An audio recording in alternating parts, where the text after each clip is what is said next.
Hello and welcome to Round Robin. I'm your host, Robin McCormick with the City of Hampton. And today we are going to talk to the Hampton Roads Philharmonic, wonderful group that performs right here in Hampton. My guest is Stephen Brindle, who's the artistic director, and Charles Leasure, the brand new CEO, right? Well, executive director rather than CEO, but I function as a CEO. Right. Okay. So you are new to the organization. Let's just talk to you first about why you came on board, what you see in the Hampton Roads Philharmonic. Well, I've been in the area for a few years. My wife and I retired here. I went to a couple of the concerts, and I liked them. They were very good. I was impressed. And then at the last year, I believe in the March concert, they had a little ad in their program. They needed help. Executive director's help, and please apply. And so I did. And I went through the interview process, and the board selected me. And your background is? I have been a music teacher for 20 years, and I was a school administrator for 25 years. So musical background, administrative, Administration. Educational, fits in a lot with the mission. Yes, it does. Yes, it does. And the mission is to inspire, connect, and enrich. Hope I got that right. Yep. Oh, absolutely. Yeah, yeah. Inspire, connect, and enrich. And it's a good group. It's a really good group, and I wanted to be part of it. So Stephen, this is kind of a milestone. I mean, you guys have been in existence now for how many years? This is our 6th season. So. And you were here pretty much from the beginning, right? Mm-hmm. Yeah, I'm the founding music director. And this kind of signifies some growth and expansion, that you can have Right. a little more professional staff and ease off on some of the pressure on the volunteers who've done so Correct. much. Yeah, I think when we were here, definitely last year, and then when we first were founded, we talked about how it's really been a volunteer effort, and everyone pitches in and donates their time and and efforts that way. And you hit the nail on the head in that it's a mark of expansion that we're now able to expand our administration, bring in specific positions to fill specific roles, as opposed to relying on maybe 2 or 3 other people to sort of piece together that. So this is a really big step forward for us in creating these permanent paid positions that will allow us to meet needs in specific areas, as opposed to sort of beg people for their time and generosity. So you guys have, at least through this year, maybe through next year, kind of a set schedule, routine, timeline. Let's go through what that is. Sure. What our season programming looks like is we start our season, our first concert is in early October generally, and that's our season opener.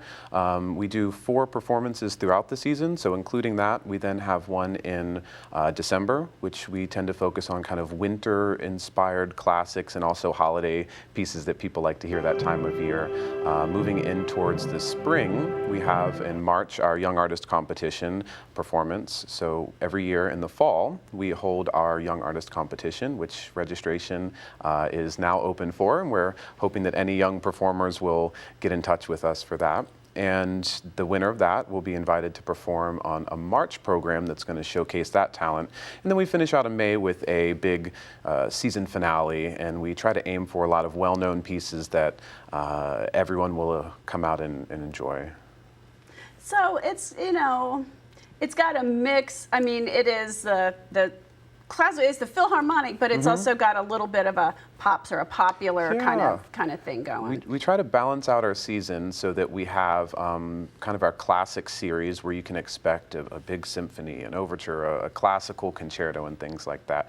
But also balance our season out with pops and new music, and we've done music from film and things like that. And then during the summer, we sometimes provide chamber music for outdoor concerts, and so we do some free programming during the summer, especially outdoors at Fort Monroe, and do anything from pops, Broadway, brass quintet, anything. So we really try to keep it available for everyone, no matter if you're a symphony, aficionado or not. And that's nice, I think, too, for music education for young people, for bringing people into that symphony world. I don't know that happens as much as it did maybe when I was young. Of course, I mean, I grew up, my grandmother's a piano teacher, and you know, I had to live in that world. Oh, I didn't know that. Your grandma, did you ever learn any piano? Oh yeah. Okay. Yeah. Oh, very nice. So yeah, preaching to the choir. I did not inherit enough of the talent, but it taught me a lot. And you certainly you learn, you know, coordination, but progression and how to read notes, and it was wonderful. Yeah. I'm so glad that I had that, even though at the time I'm sure I fought against it. And getting back to our getting back to our mission, you know, inspire, enrich, and connect. And so the things that we serve in the community, like you said, it's not just to perform, you know, symphonies, even though that is certainly what we do, but we provide an opportunity for people to play and fulfill a lot of needs. For example, a young recent graduate who's looking for orchestral experience, or of course the young artist who's looking to break into the solo world. We have professional military, we have retired players who are perhaps exploring a second instrument that they maybe double on and don't have that experience. Everything from, you know, amateurs, I say that as in not professional, right? All the way up to people who've just played their whole life and enjoy doing it. So we fill a lot of needs within that while still programming a really broad range of music throughout the season. And Fort Monroe is your home base. Correct. But when did you start performing at the American Theater as well? I believe it was in our third year. I think for our first 2 years we were, I may be getting that wrong, but I think it's in our third. Yeah, about 2 years. Our first year we were all over. We were at kind of still promoting our name, so we were at different churches in the area, all the way as far out as Smithfield for some, to sort of get our name out there. And then once we settled into Fort Monroe, we started performing there, and then just down the street in Phoebus, it's maybe a 2 or 3 minute drive, so not too far. It's a lovely theater too. Oh, I mean, we love it there. It's got great acoustics. I think it's just it's big enough, but it's also, you know, intimate. You wherever you are, you feel real close. Yeah, and we really enjoy it there. It fits us nicely, and it's just one of my favorite places for the group to perform. Well, so what else is it that you want us to know about the Philharmonic? And we'll let people know when the concerts are going to be. And I'll say, we put those on the city calendar. Watch hampton.gov/events. Sign up for e-news at hampton.gov/e-news to make sure. There's so much going on. And sometimes, especially around the holiday season, it gets very busy.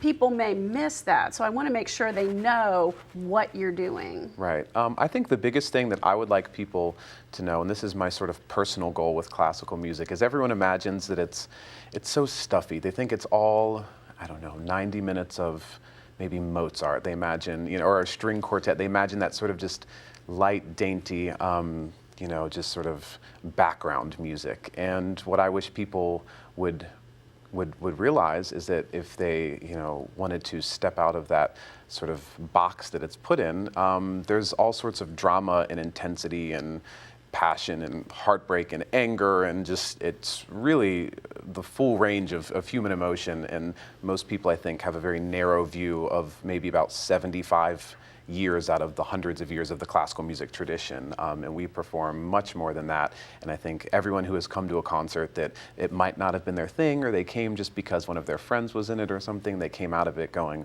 wow, I would have never expected that. So that's the message that I like people to take from it, is that it's there's a lot more going on than you might think, so give it a shot. Well, and I think sometimes too, people who don't have a musical background are intimidated by it because they don't know what they're supposed to think or supposed to feel, and don't just let themselves go and enjoy it. It's like, well, what's going on here? What does this mean? Why? Right. You know, just kind of connect with it on an emotional level. And there, you again hit the nail right on the head. There is that some people think that they have to act a certain way, or they have to appreciate it too much. There's a quote that I'm going to butcher that someone said that we should be taught to, instead of appreciate, we start to just love it instead. And people, it's enough to just show up, and whatever experience you have is, you don't have to be able to say, ah, yes, this is the first theme and then the transitional, and then, you know, you can just appreciate it for what it is, and you don't have to worry about, oh, am I going to clap in the wrong place? Did I dress up enough? Did I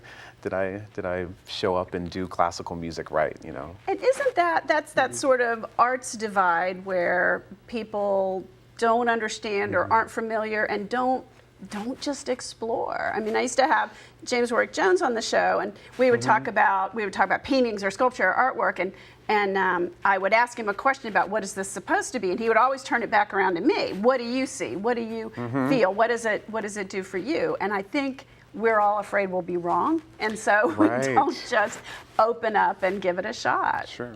And I think that's why the arts are really valuable, because it really it requires you to engage with it emotionally and solicits your own response to it, as opposed to there being a right answer. And I think sometimes people are too worried about getting the right answer and not saying, well, I think this is really happy, and someone else might say, oh, well, I think that was actually kind of sad, you know, and you experience it in different ways, and then it opens those sort of conversations after performances that are really unique to the arts.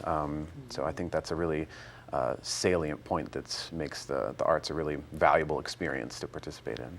That's great. And I think, too, people don't connect modern music with classical music, and there's a real connection there. You know, some people would say that Bach wrote jazz, and Schubert wrote songs, the same type of songs that you hear on the radio today.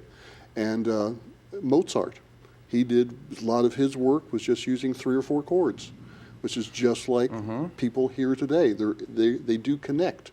And a lot of modern musicians have a classical background.